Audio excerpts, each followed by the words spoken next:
iată, în sfârșit, îl avem în studioul Curierul Regional, pe domnul Vasile Onofrei, cel căruia eu i-am zis de atâtea ori în diverse moduri, dar cel mai adesea consilierul fenomen.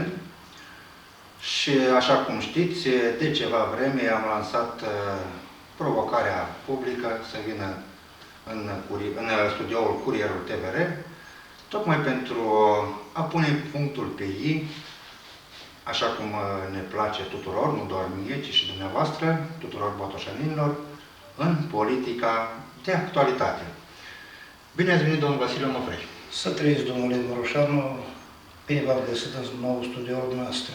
Atunci când v-am lansat provocarea, v-am dat eu acolo și o listuță de idei pe care aș vrea să discutăm. Între timp, așa cum ați văzut în politica botoșaneană și nu numai, anul acesta se pare că mai mult ca niciodată lucrurile sunt foarte învolburate, s-au întâmplat multe lucruri între timp, așa că o să schimbăm catastroful de atunci și o să vă abordez direct.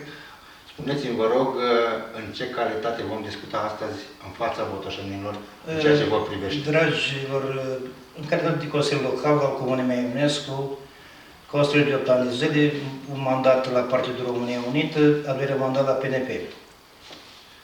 PNL-ul unde l-ați ascuns? PNL-ul de astăzi s-a pierdut candidatul de la PNL, deci nu mai suntem candidat la PNL, nici consilier local la PNL, din ce cauză motivele sunt mai multe. Înțeleg că, virgulă, candidatul pentru primărie a rămas, au pierdut locomotiva. Domnule, candidatul a rămas, că a rămas acum 4 ani în urmă. Candidatul la primăria de la Partidul ALDE, că mai dus 3 consilieri locali, domnul Todrianu Dumitru. Deci eu dat tot domnul Virginia Gireadă, deci eu predat și au lăsat, deci el a ieșit Consiliul Local, dar au renunțat. Deci au renunțat la Consiliul Local în favoarea lui domnul Virginia, a dat 3 consilieri și au ieșit, au plecat din Consiliul Local. Deci acum face la fel.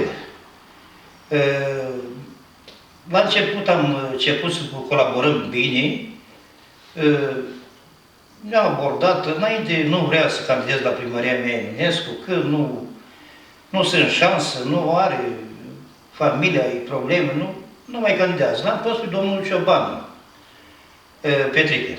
Deci, domnul Petriche Ciobanu, domnul inginer, bine, mersi, eu am intrat în politică cu mine, o dă mâna, cu toți oamenii care am avut a mei, care au fost în Patria. Că eu am fost în Patria, mi-am făcut un program pe Patria, mi-am făcut deci mi-am adunat oameni, mi-am strâns mapa noastră și am spus că nu va, dacă ar fi cazul, mergi să punem omul, să sprijinim orice partid politic, dar în afară de PSD și PNL. Dar la fractura și la venirea lui domnul Valeriu Iftime în politică, deci la PNL, când nu reglat... Avem să devină interesante lucrurile. Continuați.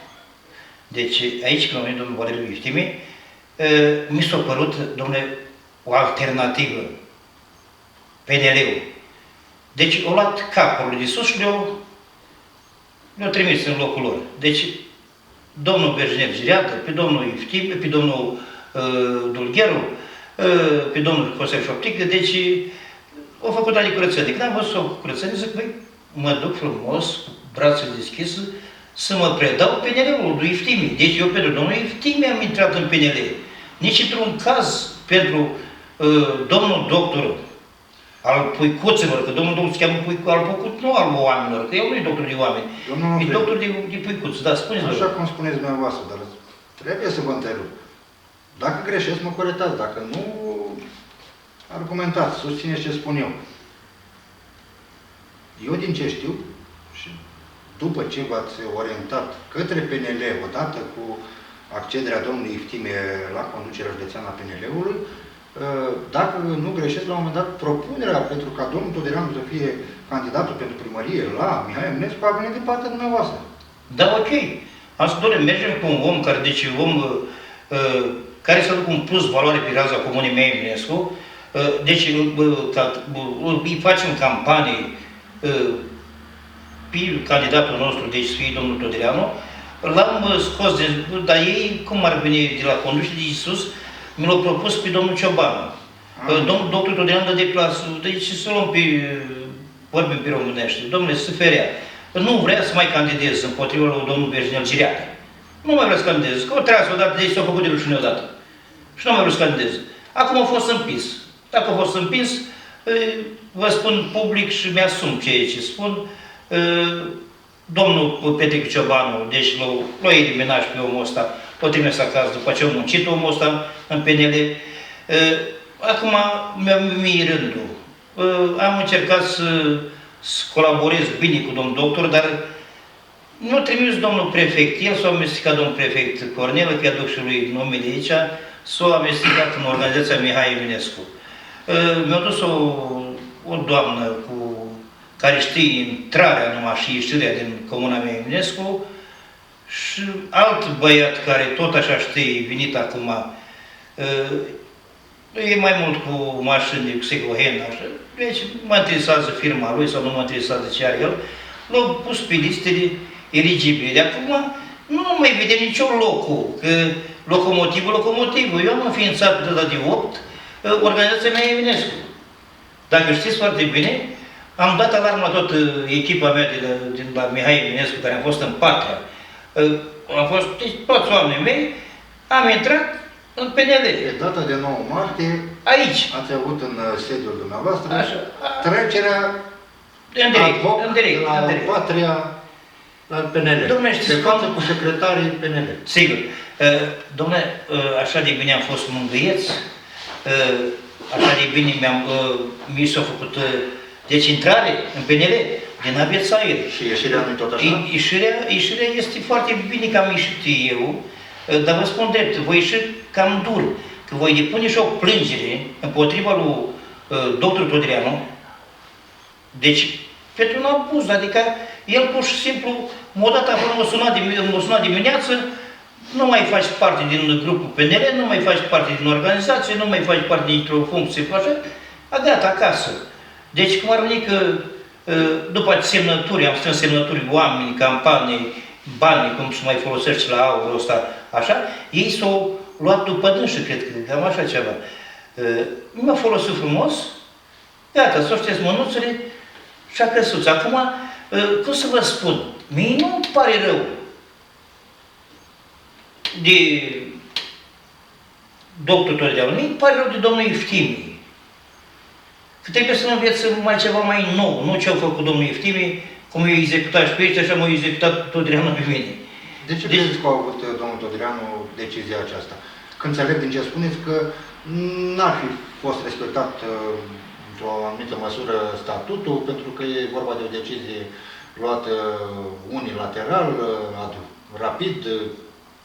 Dom'le, știți cum este, când cineva vrea să distrugă, adică ca pe unul Frei Vasile să nu mai vadă candidat prin comuna mea Eminescu, că este o voce, în primul rând, sunt o voce. Eu mereu am mers, am făcut campanii, nu s-a atac pe nimeni, dar mi-am arătat mereu la cetățenii comunii mea Eminescu ce s-a făcut în comuna mea Eminescu, ce nu s-a făcut sau ce se face.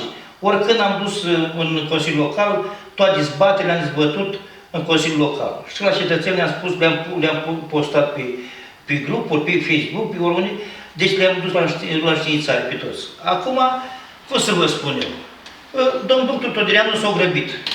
S-a grăbit să mă elimine repede. Trebuie să mai ales măcar până ce trece acum 10 zile, astea, că acum 10 zile ne-am alarmat toată echipa, mergem, vedem, luăm în braț, avem deci oferte de la OSOS, de la Partidul Verzilor, Forța Dreptei, orice partid de buzunar îl vom lua și voi candida.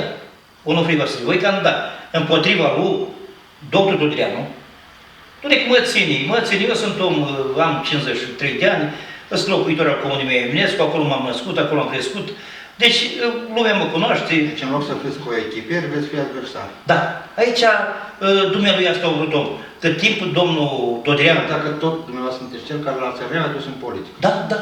Eu l-am readus, deci, domnule, cu credință sunt, în fața lui Dumnezeu, chiar spun adevărul. L-am adus, dacă să aduce aminte, să întreb chiar și public, l-a întrebat pe dânsul, putea să am cumva o dezbatere cu el, că la dezbatere să știți că nu prea fuge la dezbatere. El are povești. Dacă veți ajunge să depuneți candidaturile, indiferent la ce partid vă veți îndrepta, sau poate independent, pentru alegerile ce urmează. Sunt mai multe variante, da. Eu pot să-i lansez propunerea domnului Todrianu să vă duc pe amândoi în studio. La o dezbatere în interesul cetățenilor, de acord. Da, dar nu cred că nu dă curs cu domnul nu cu dezbatere. El, adică tot înainte, tot merge cu dictator, nu vezi cu tot dictator, dar o deveni și el tot dictator. Eu armata am făcut domnul Marian Mureșanu și nu vreau tot ordinea. Am o dezbatere pentru public, în direct, cu actualul primar. V-aș să vedem? Doamne, cu domnul Virginel Gileadă, oricând, domnule, da? Am multe de spus, am multe, deci cu el să discut cum am fost și de el, deci cum ar veni pârjolit așa de direct. Clarificați, că de discutat, mă gândesc că tot discutat de la vreme. Am avut 5 procese pe rol aduse de către domnul Virginel Gileadă. Deci am multe discutat și cu domnul Gileadă, dacă ar fi în studio. Dom'le, nu e problema asta, că mă ține, știu de unde vin. Vin într-o administrație și eu am 8 ani de zi de Consiliu Local, totuși știu ce am votat, știu ce votez și înainte votez pentru modernizarea Comunei mea Eminescu, indiferent de primar care este actual sau viitor, eu votez pentru modernizarea Comunei mea Eminescu. Nu pot să nu vă întreb un aspect.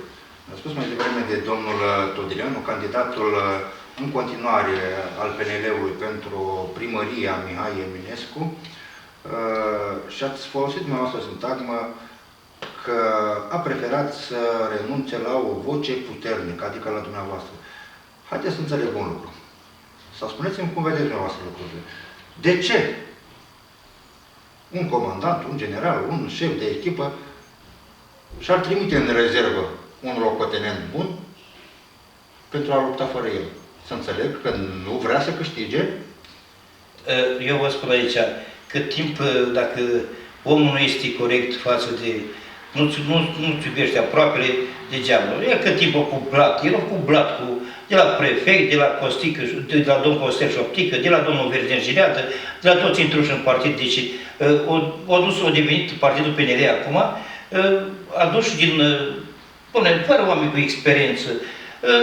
Trebuie să vă spun, ăla că dau nume, că mie nu place, poți să mă ataci, poți să mă dai în judecată, poți să mă dai toți, eu mă apăr, eu am muncit în PNL-ul ăsta o lună și ceva, am muncit, am adus bănuți, am pus acolo, la cotizații, unde au fost cu 8 martie, am ieșit cu ciocolată, cu floare, cu calendare, mi-am făcut treaba, mi-am strâns semnături, am pus oameni să muncească în teren, deci eu mi-am făcut treaba, dar dacă cât timp este pus cineva să dărâme, domnul Iftimi, cu tot respectul care îl port, dumnealui, nu vedeți că așa la fotbal. Ce vreți să spuneți? Da. Că și dumnealui este intrus acolo? Dom'le, așa o sună. Mă gândesc că poate și dumnealui îi pus acolo, ca o voce așa, dar știți cum, în politică nu spui niciodată. Fotbalul se joacă pe goluri și alegerile pe voturi. Eu garantez și voi spune public, mi-asum, deci am 2 luați în ținta mea, pe doctor Todrianu prima dată, oriunde voi face tot ca omul ăsta să nu ia decât numai pe el să scoate consiliul, dar să scoate, și dacă îl scoate partidul, că oamenii și cetățenii trebuie să-l cunoască pe domnul Todrianu foarte bine. Și eu voi ieși pe toate posturile și voi spune cine este doctorul Todrianu și cine este umbra lui doctorul Todrianu. Acolo miza era în noul PNL, după plecarea către PSD a primarului Virginel Gileadă, miza era pe un număr considerabil de consilieri. Vor mai scoate în echipa în care au rămas? Domnule Moroșanu, cu tot respect. Că înțeleg că ați plecat cu toți oamenii dumneavoastră. Domnule, ce este oameni? Doar de dacă îi contactăm pe toți, am contactat telefonic, așa facem noi. Nu rămâne unul, domnule, lângă doctorul Todrianu. Să nu se gândească, este povești de-a lui adusă. Nu vreau să mai fac mai multe declarații așa, că nu stă bine mie acum. Dar vă spun drept, mi-asum și voi spune. Domnul Todileanu, dacă va câștiga el un singur consiliu local. O dus trei la ALDE. L-a ajutat domnul Țurcanu cu domnul Mihai, fratele Țurcanu, la DSB. Și o candidat. Deci, o dus 3. În 2020. În 2020. Și să vă gândiți bine. Nu vă spune, domnul, poate mai spune și mai are pozele și Virginel cu Gireadă, domnul Gireadă cu găinuțele sau cu ovrajurile sau cu ouăle sau cu... Dar mie mi-au umplut portbagajul toate cu baxuri de lapte, de cutii de lapte. Numai se împrăște prin comună. Dom'le, eu vă spun drept, campania asta va fi nu dură, foarte dură. Foarte dură. E și atipică. Da, da. Domnul Todileanu, deci o sămânat cum ar veni, vând, dar v-ar culege furtună, zic eu. Că eu în Ofrei Vasile, care mă numesc eu, nu că am fost la toate partidele, eu n-am mers la partid de PSD, PNL, eu n-am vrut să aud. Cești care ne-au cunoscut 34 de ani, am vrut să spun stop. Dar la venirea lui domnului Iftimiu mai repet o dată. Poate mă aude. Și-i doresc mult sănătate și să fie sănătos omul, că știi, are coloană pe el și merge înainte. Dar pe Cătămără de-a Eminescu a pus un om care mi-a intrat costumul la apă, deci a pus un om care nu va avea plus valoare pe comună și nu va lua votul. Garantez. Cu echipa care o are domnul doctor Todileanu la ora actuală, care a rămas din ei, fisurată, cu de-alul Bobuțanu, Jurablea, care lucrează la el acolo la fermă și ce cum lucrează ei, așa, nu cred că sau cu Pintilii, cu cine mai are șoful, cine mai are tot oamenii, toți îl cunoaște și nu cred că va mai avea priză la cetățean. Cât s-au văzut? Dumneavoastră sunteți consilier local, dacă nu greșesc, de vreo 8 ani? 8 ani, da, dar de 12 ani fac politică. Da. Așa.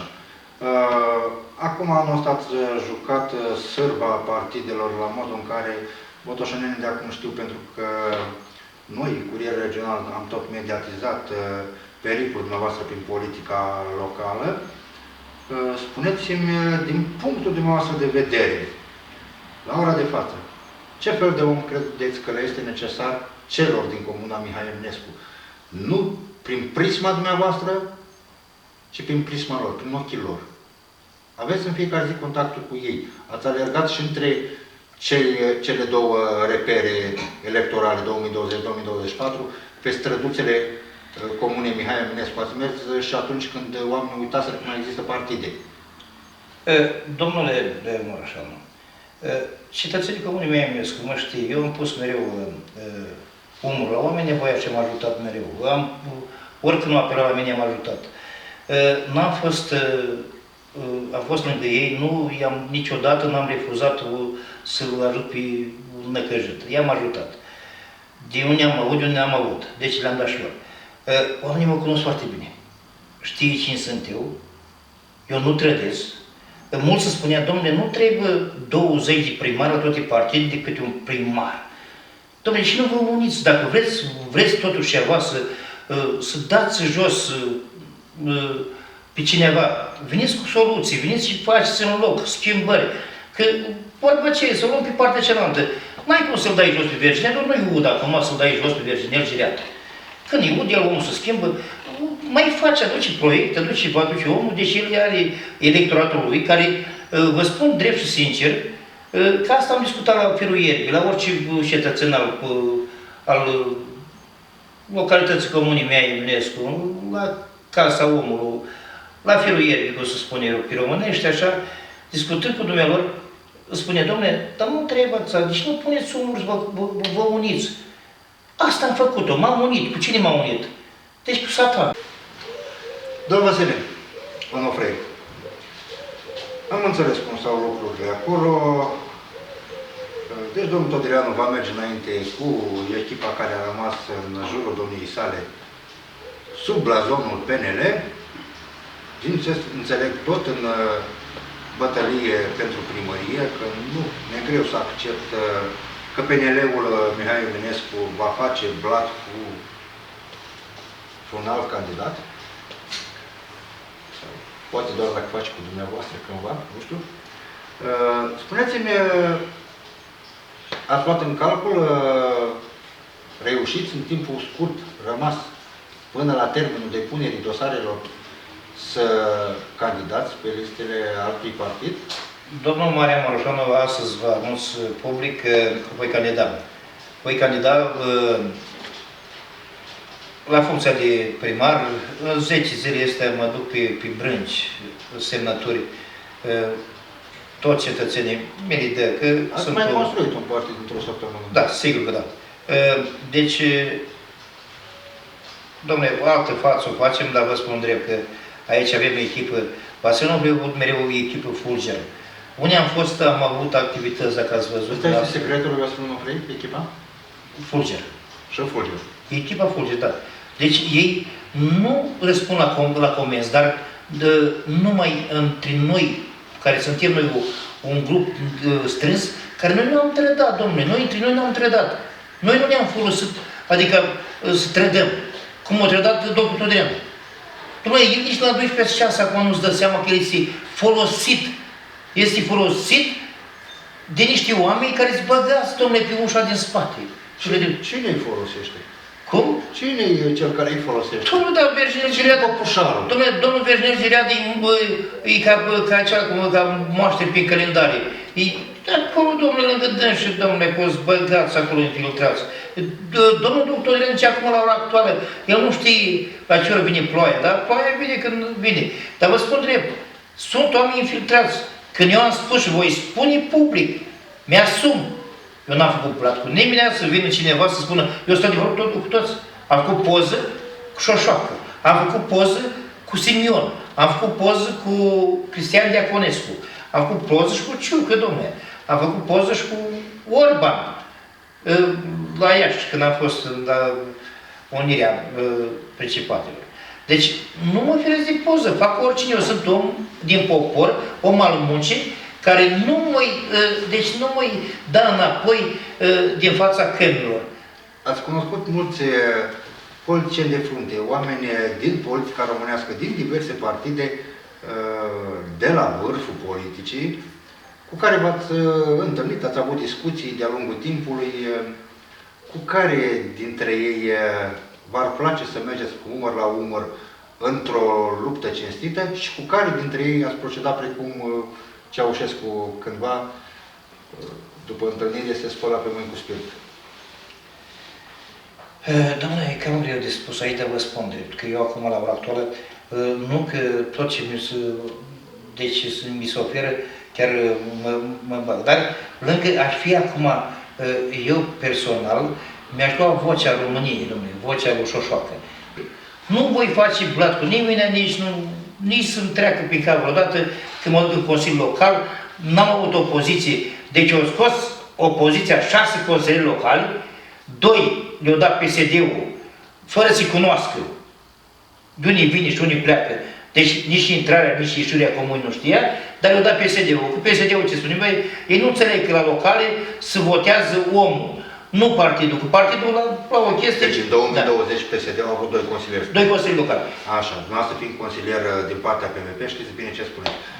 Există posibilitatea ca în, iată, în conjunctura asta în care PNL-ul la Mihai Eminescu este măcinat de frământările astea, Verginel este trecut la PSD, are în jurul lui o echipă și o mapă, un diplomat întreg de proiecte. Există posibilitatea ca PSD-ul să scoată anul acesta 8 consilieri? Să scoată 8? Doamne, dar v-am spus, scoate 8 consilieri care are plutonul de execuție, domnul Verginel Gireadă. V-am spus și vă mai spun dacă el va pune cățănul legătoare, va ieși primar. Și vă spun și sincer că asta văd de prognoză și văd vocea comunii mei Eminescu, că o cunosc, că mereu sunt piața centrală o cunosc, mereu dimineața până seară sunt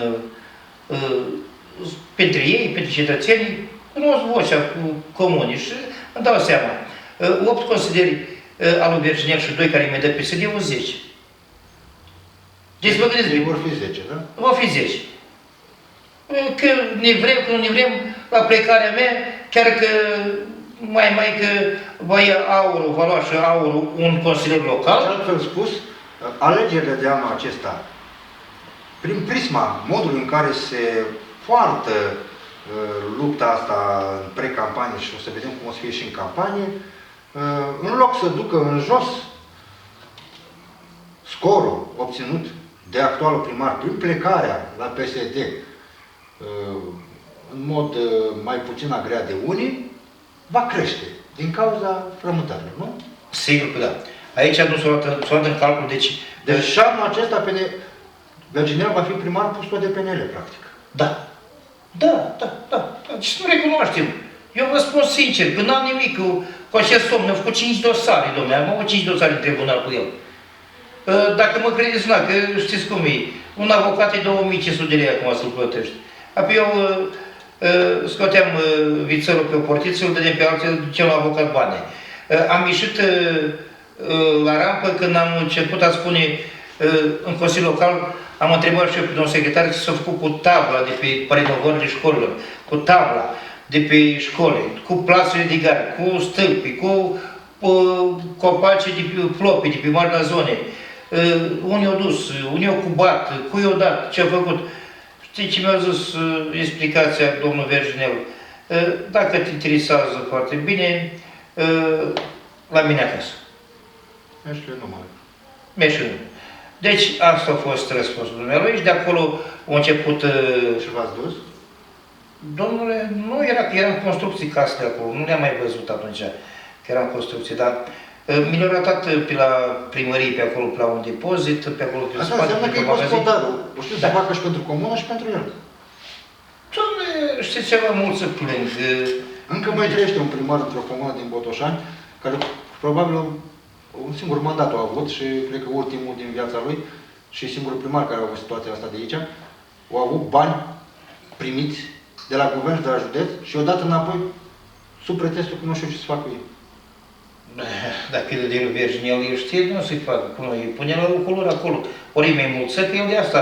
Omul are utilajul lui, omul are firma lui. Domnul Nufrei, după ce vă veți depune candidaturile și vor fi validate,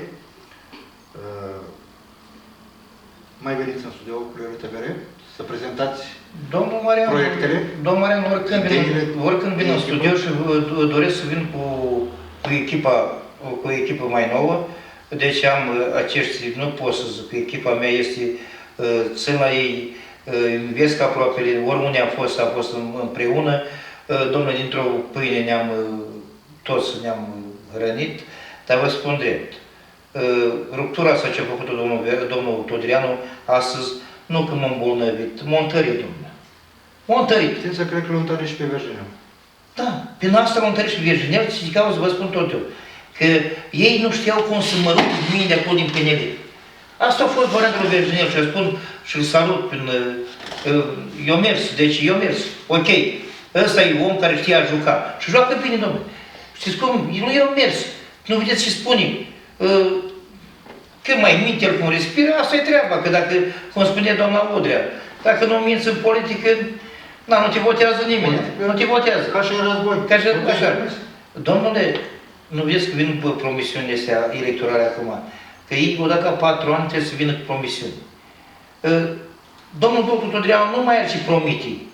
Că a promis în 2020, s-a retras, dacă era un om cu sânge în el și un om să vrea ceva pentru comunitatea sa, rămânea în Consiliul Local și el. Rămânea acolo, să fie preajma cetățean. Da. În urmă cu o săptămână, spuneți ceva când v-am invitat în studio și ați acceptat invitația, de ce n-ați venit? Dom'le, să mai fierbe ceva acolo, să mai clocote ceva. Și am lăsat o leacă să așez deci lucrurile. Deci decizia dumneavoastră? Poftim? A fost decizia dumneavoastră să nu veniți? Nu decizia mea. Totuși m-a oprit că ei acum are un sistem de ăsta, nu știu cum, mai înfrânat. Nu faci așa, nu faci așa, nu spui așa, nu faci așa. Cenzură? Da. Deci rămâne numai... Deci eu dacă m-am luptat în 89 pe baricade să fiu liber la vocea exprimare, dom'le, asta este vocea mea, să fiu liber, să vorbesc, nu pui nimeni pumnul în gură, tu dar ce mi-l pui? Ce datorie mi-o față de tine? Eu vin cu sprijinul meu politic, că sunt consilier local, din contra, ei trebuie să fie mândru de mine, care în consilier local PNL-ul, la ora actuală, că că toți au plecat, au fugit prin apucat, deci și are un consiliu local, Vasile Onofrei. Sunteți consilier PNP, nu faceți ca murariul la... Nu, domnule, PNP-ul, dar tot... Deci n-am intrat mai de mine... Nu terminați mandatul, sunteți consilier PNP. Și, domnule, de acolo, dar orice caz, dacă mă duc la partidul șaromilor, bine că nu există cara ăsta, că ați văzut că are și o voce putere acum, o mai mângâie pe doamna Șoșoacă, sau o gână, scuzați. Dar dacă mă duc la partidul romilor, voi și, domnule. Și aveți romi în Comuna Mihăinescu? În Stâncești avem, da. Niște romi avem în Stâncești, dar cred că e neam cu... Cam târziu ca să puteți popula și celelalte sate, să puteți avea voie. Nu, eu dacă mă duc să... așa, nu, doamne, eu mă duc la rom și la oricine locuitor al Comunei Mihăinescu, cu drept de vot, eu chiar jos pălăria, mă închin la ei, să mă votez, că eu, în calitate de consilier local, să știți că am un cuvânt greu de spus și mare și voi fi în sprijinul lor. Oricând, da. Domnul Onofrei, priviți la cameră, ca și cum ați privi în ochi toți cetățenii Comunei Mihai Eminescu. 30 de secunde. Dragi locuitori al Comunei Eminescu, Onofrei Vasile este omul faptelor, nu a vorbelor, nu a promisiunilor, nu visez ca cum visează Vraghea Malai și Țiganul Praznic. Vă spun drept, Consiliul Local îl cunosc, este administrat foarte bine, dar totuși este sub papucile Virginel. Haideți să facem o schimbare altfel, în Consiliul Local. Să ne implicăm mai mult, să avem și o poziție. Nu dați puterea la aceeași persoană. Împărțiți-o. Pe Virginel lăsați-l primar chiar și 20 de ani încă o dată, dar Consiliul Local avem nevoie să vă ducă înainte toate lucrările prin Comuna mea, toate proiectele, la bun sfârșit. Consiliul Local votează, Consiliul Local aprobă, semnează și merge înainte. Domnul Virginel Gileadu poate să fie primar încă 20 de ani să facă treaba, dar Consiliul Local ne interesează să fie din partea cetățenilor. Deci Consiliul Local să întoarcă fața către cetățenii care îl alege. Și eu asta voi face. Asta mă votați, unii va fi Vasile Onofrei candidat acolo, vă rog să-mi puneți ștampila pe Vasile Onofrei, la Consiliul Local. Că primar, vă spun drept că mulți sunt din ei la pușcărie. Un scaun este loc de primărie. Atâta, un scaun este loc de primărie, de primar. Restul Consiliul Local, tot din oameni, dar oamenii trebuie să fie foarte buni și foarte deschiși, nu numai după aceea alege să uite de dumneavoastră. Așa că Vasile Onofrei nu a uitat și nu va uita și va merge mereu din 24 în 24 în comună, unde m-am născut și am crescut. Dragilor, tot înainte, cu vocea lui Vasile Onofrei, pe Mihai Eminescu. Onofrei Vasile în Consiliul Local va fi. Vă spun drept, nu numai că grad de rudenie, am mulți cetățeni care mă vor acolo. Vă iubesc cu mâna pe suflet, vă spun că voi merge înainte, capul deschis, în Consiliul Local și nu voi lăsa să facă chiar ce vor unii sau alții în Consiliul Local sau în primărie. Domnul Onofrei, vă mulțumim.